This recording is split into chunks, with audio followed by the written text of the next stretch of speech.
Assalamualaikum warahmatullahi wabarakatuh. Perkenalkan, nama saya Putri Raihan Kaucil. Saya mahasiswi semester 4 dari program studi agroteknologi Fakultas Pertanian Universitas Hairun Ternate. Video ini saya buat untuk memenuhi syarat ujian tengah semester mata kuliah perkebunan unggulan lokal. Yang akan saya bahas di dalam video ini adalah hama dan penyakit pada tanaman kelapa serta hama dan penyakit pada tanaman cengkeh.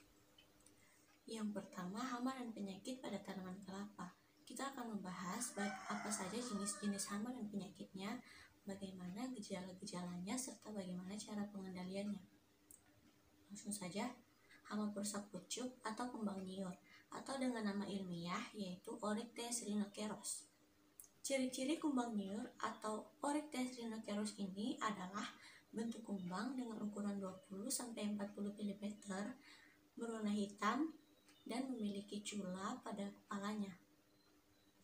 Gejala tanaman kelapa yang diserang oleh hama ini adalah yang pertama, hama ini merusak tanaman yang berumur 1-2 tahun. Yang kedua yaitu tanaman berumur 0-1 tahun memiliki lubang pada pangkal batang yang dapat menimbulkan kematian titik tumbuh atau terpuntirnya pelepah daun yang dirusak. Yang ketiga, pada tanaman dewasa terjadi lubang pada pelepah termuda yang belum terbuka. Yang keempat, ciri khas yang ditimbulkan yaitu janur seperti digunting berbentuk segitiga. Gejala yang kelima yaitu stadium yang berbahaya adalah stadium imago atau dewasa yang berupa kumbang. Itu sangat berbahaya untuk tanaman kelapa. Cara pengendalian tanaman kelapa dari hama ini adalah yang pertama, melakukan sanitasi kebun terhadap sisa-sisa tebangan batang kelapa. Pengendalian yang kedua bisa dilakukan dengan menggunakan virus yaitu Baculovirus oryctes dan Metarhizium arisopiae. Pengendalian yang ketiga bisa dilakukan dengan memberikan karbofura atau furadan 3G atau karbaril sevin 5G 10 per pohon dengan interval 2 bulan sekali diberikan. Hama yang kedua adalah hama perusak daun atau seksava. Ciri-ciri hama ini adalah belalang sempurna dengan ukuran 70-90 mm, berwarna hijau dan kadang-kadang berwarna coklat. Masa perkembangan hama ini adalah 40 hari. Gejala tanaman kelapa yang terserang hama ini adalah yang pertama, merusak daun tua dan dalam keadaan terpaksa juga merusak daun muda, kulit buah, dan bunga-bunga. Yang kedua, merajalela pada musim kemarau. Yang ketiga, pada serangan yang hebat daun kelapa tinggal lidi-lidinya saja.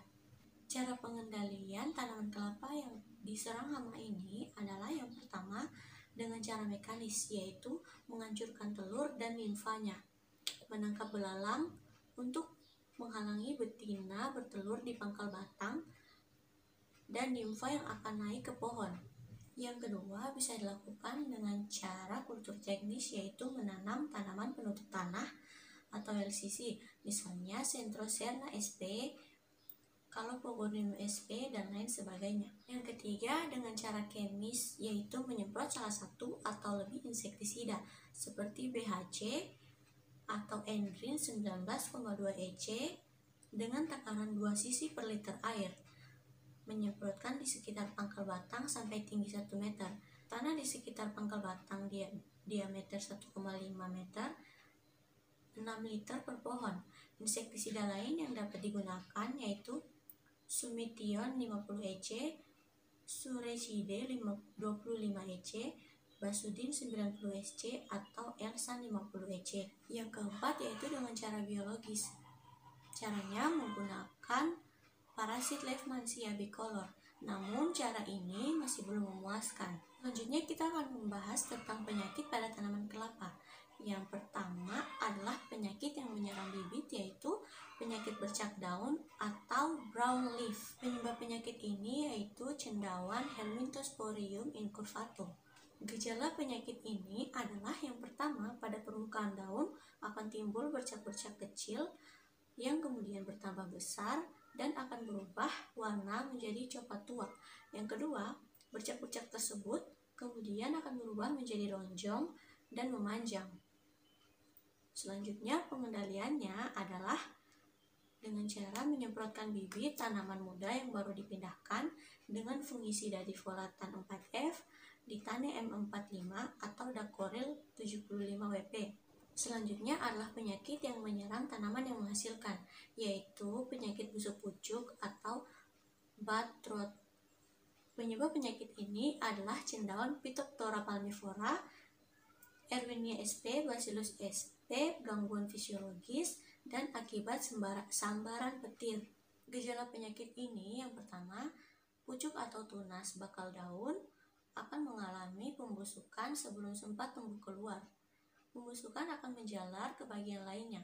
Bila pangkal pelepah terkena, tanaman akan layu dan lambat laun kemudian akan mati.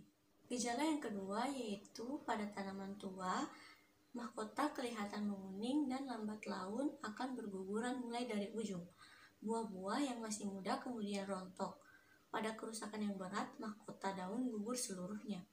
Pengendaliannya adalah yang pertama, bila tampak gejala ini, berilah bordo pasta 1% pada bagian yang diperkirakan terserang penyakit ini. Sebelumnya telah dibersihkan terlebih dahulu. Pengendalian yang kedua adalah menyemprotkan bubur bordo 1% atau fungisida lainnya seperti koper, oksiklorida, ditane M45, dan lain-lain untuk mencegah penularan. Berikut ini kita akan membahas tentang hama dan penyakit pada tanaman cengkeh. Hama yang pertama adalah kutu daun. Kutu-kutu daun yang terlihat pada tangkai daun tanaman yang masih muda akan tampak memutih. Hama ini akan berbahaya bagi pertumbuhan tanaman karena dapat menghisap cairan tanaman yang ada pada daun-daun yang ditempatinya. Kadang-kadang juga dapat muncul gejala pada daun bagian bawah berwarna hitam atau jelaga. Serangan ini dapat melayukan daun muda serta tangkai yang diserangnya karena akan menghambat proses asimilasi daun. Munculnya kutu-kutu daun tersebut sering juga diikuti dengan munculnya semut. Karena cairan yang dihisap oleh kutu daun mengeluarkan cairan yang manis, pemberantasannya dapat dilakukan dengan cara penyemprotan dengan medol 0,5% atau dengan engrin 1%. Yang kedua adalah hama rayap. Rayap juga sering mengganggu tanaman cengkeh dengan cara menyerang akar-akarnya. Biasanya akan menyerang bibit yang baru saja dipindahkan ke lahan. Untuk mengatasi hama rayap ini dapat dilakukan dengan menggunakan insektisida. Selanjutnya penyakit pada tanaman cengkeh. Penyakit yang pertama adalah penyakit busuk akar. Penyakit yang disebabkan oleh cendawan seperti Pythium rhizoctonia dan Phytophthora ini biasanya menyerang pada masa kritis pertama tanaman cengkeh. Gejala yang tampak adalah daun yang menguning, layu, dan kemudian mengering. Dan jika tanaman dicabut, akan tampak akarnya yang membusuk.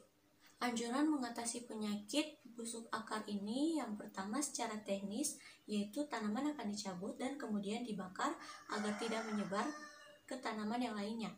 Selanjutnya dengan cara kimia, yaitu setelah tanaman yang terserang dicabut dan dibakar, kemudian tanaman di sekitar tanaman tersebut akan disemprot menggunakan koperoksikloride 0,5% atau setiap 5 gram dilarutkan dengan 1 liter air. Penyakit yang kedua adalah penyakit mati bujang. Penyebab utama penyakit ini adalah kondisi tanah yang kurang sesuai dengan pertumbuhan cengkeh. Fraksi tanah terlalu banyak liat atau dapat juga dikarenakan tanah di lapisan bawah terdapat lapisan padas. Selain itu, drainase yang kurang baik sehingga daya serap tanah terhadap air berkurang. Pada musim hujan, tanahnya terlalu lekat, sedangkan pada musim kemarau, tanah dapat retak-retak.